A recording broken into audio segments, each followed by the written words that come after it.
fluid coding and AI. The assistance to responses migration looks like an endpoint swap until you put a real app next to it. Thread history, file search, a tool call, streaming, stored conversations. The happy path gets shorter. The production path gets more honest. We are going to use a small production-shaped assistance app, not a clean tutorial app. It stores a thread ID beside the user. It has uploaded files and a vector store for file search. It either runs code interpreter or calls a custom tool. It streams tokens into a chat UI. And because real apps are never just an API call, it keeps run events, cached messages, support links, and enough database assumptions to make future you mutter at past you. Here is the hard date. OpenAI says the Assistance API is deprecated and shuts down on August 26, 2026. As of July 7, 2026, that is about 50 days away. The replacement is responses plus conversations. The object map is short. Assistants become prompts or explicit config. Threads become conversations. Runs become responses. And run steps become items. The engineering map is not that simple.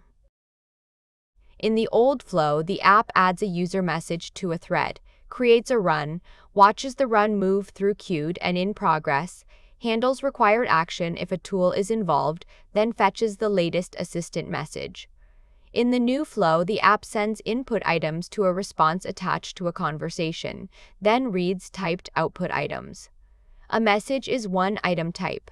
Function calls, tool calls, code events, and tool outputs can be items too. This is where my expectation changed.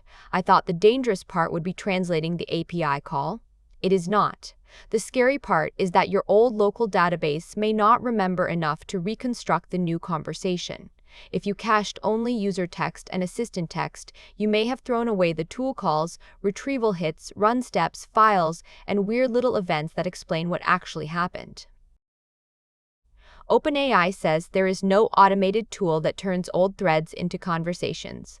The conservative migration is boring, which is usually a compliment. Start new chats as conversations.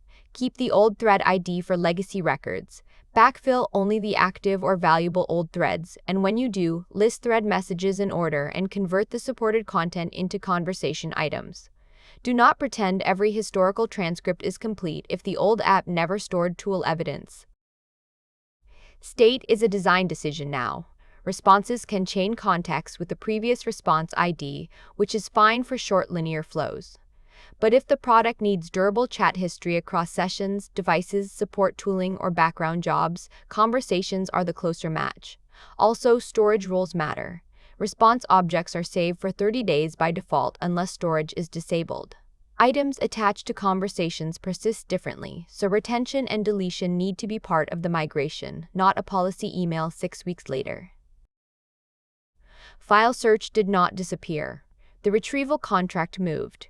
In Assistance, teams often attached file search and vector stores to an assistant or thread, then treated retrieval as background magic.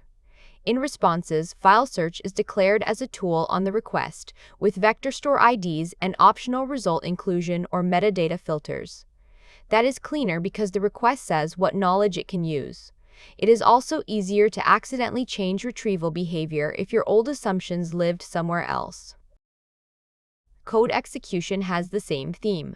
Code interpreter is available in Responses, but now the container lifecycle is part of the app's operational story. Auto containers are convenient. Explicit containers are safer when files matter. The docs say containers can expire after 20 minutes of inactivity, and once that data is gone, it is gone. So if the model creates a CSV, chart, notebook, or analysis file, download the durable copy while the container is still alive.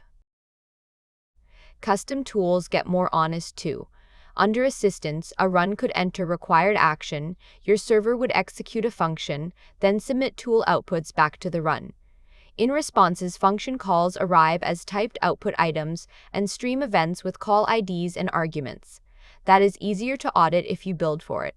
Validate the arguments, make side effects idempotent, store the tool output, and record enough context that support can explain why an order lookup, refund, or ticket creation happened.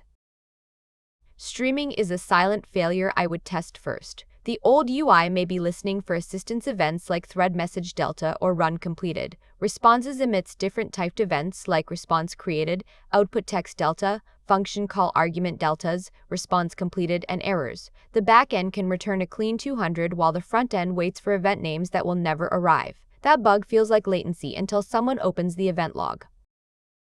So what got simpler? The basic chat path loses the create message, create run, poll run, list latest message choreography.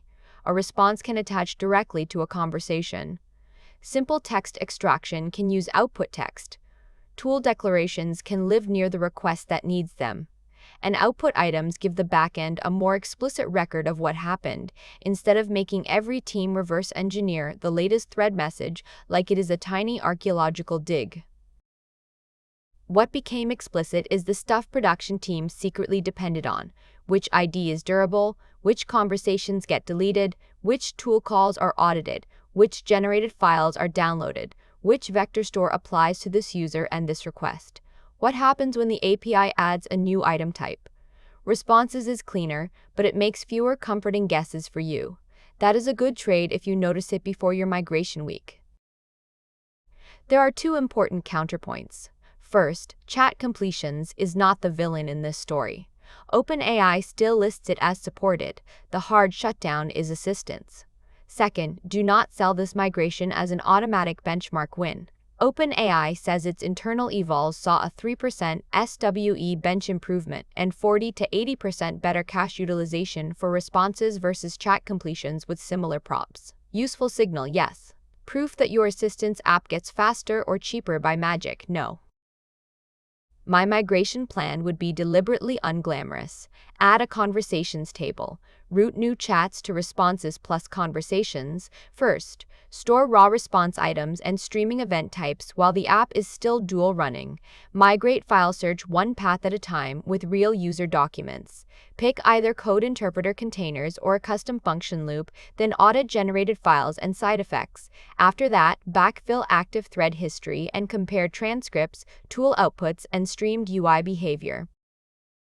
The breakage checklist is short but painful: a database with only thread IDs, a transcript cache that forgot tool calls, a stream parser waiting for old event names, code that reads only output text while function calls sit ignored, a generated file that expires before anyone downloads it, a prompt that moved into the dashboard with no review trail, a cost or latency change nobody measured before flipping traffic. None of these are exotic. They are Tuesday. The verdict: do not migrate the brochure version of your app. Migrate the production slice that has history, files, tools, streaming, and storage policy. The deadline is August 26, 2026, but the real deadline is earlier, the day you need enough time to find the silent differences.